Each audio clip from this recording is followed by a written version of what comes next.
money ade man enyemo obeni biye de mu kama pan de wo nyame ado biya de wo yen ko ina afini head your word man men ko yi pa ba yen kakra bi on the Carabao Cup Arsenal and Manchester City at the Wembley and game ne ba no we Man City won by 2-0 about defense Nico O'Reilly and a share if there is a game Manchester City and Arsenal kwakobo na the ordinary Arsenal fan I was so much believe in that game say oh game where any Man City kwakobo e dey betima na winner na weekends game about so between Arsenal and Man City on your screens but one thing and say in the last 7-8 years in Manchester Arsenal rather any Man City ekobo game biana a disaster for club and say Arsenal but in the last 5 years Mikel Arteta he's trying to change the narrative especially playing against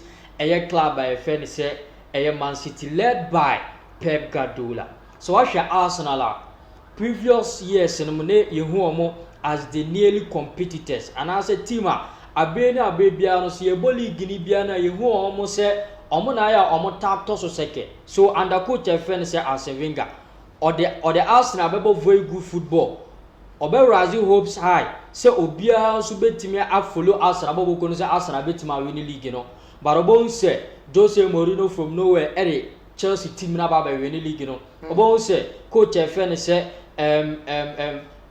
Alex Ferguson and so the Manchester United about room obo say Liverpool and so about room obo say ye who club say Arsenal under Arsene Wenger so omo de bia no on be to so second but Mikel Arteta in his 5 years at the club he's trying to change the narrative say abebia be say Arsenal the second team to the first team bottlers in the league he's trying to change it and this season you say no man ekuye the ma Arsenal boboku no but in this game sena obetima aka say Man City betima awini a na ejina no ma mienu so the worker team say Man City ebabe and the tactics coach no so ediba be wuro game ni mu no na eno so matter ye pa in this game so obi abe kan abra na Man City ni Real Madrid kwakobo no in the second leg be trans ya na me ka say if say kan na me pep and say kan be pepper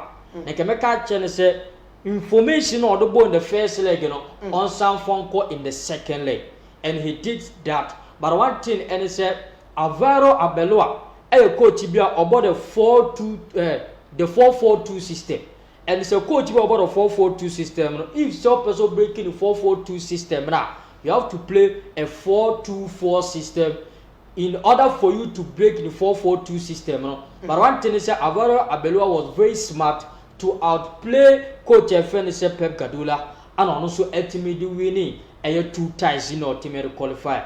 So Mikel Arteta coming into this game a typical 4-4-2 and also ultimately by the game. So what Pep Guardiola did is the information now of boy against Real Madrid he tried to maintain the same thing but change personality.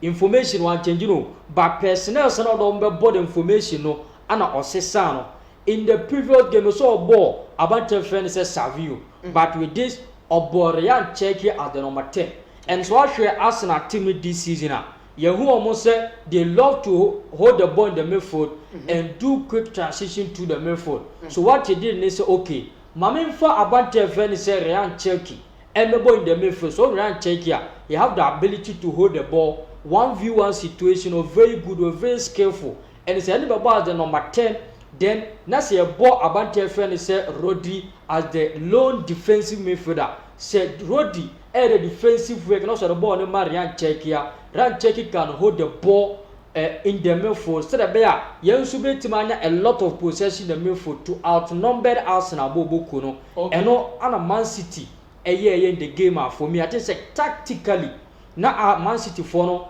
enim de na omobabe in the game but so what Mikel Arteta in the game in the first half he allowed Man City for to play then no catch on the counter attack but one thing na Mikel Arteta will free and he said they not about number 10 the shape of a bechi easy no wapua Abante friends Martin Odegaard is not also available but he had no option than to play Kai Havertz as the number 10. That's Kai Havertz as number 10. A baby and about number 10 for Arsenal team Biano and Roman Kui and Famano. Even Mikael Merino and Nancy didn't born number 10. Now play very well them Arsenal, no so team up. So in the game now we say in terms of personnel, so now Arsenal for no fall short. But on the side of City, Kovacic is back, Savio is on the bench, Phil Foden also on the bench.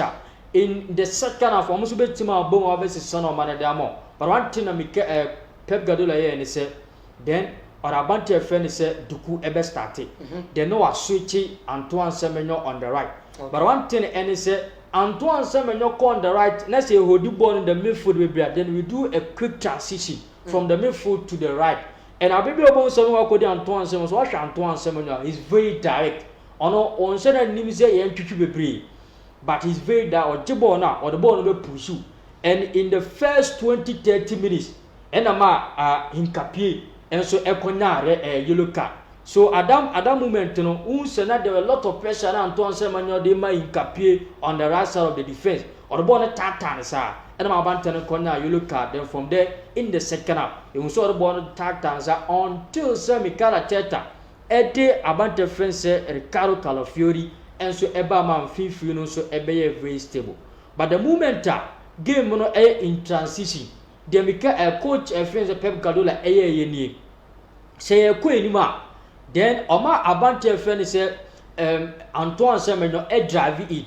The moment that Antoine Semenyo drive in, Nico O'Reilly have the space to also move forward. So in the second, the moment Biana Antoine Semenyo move in Biana, say Abante friend Nico O'Reilly have the freedom to also move forward. And also goes in and Biana, he arrives late to the box.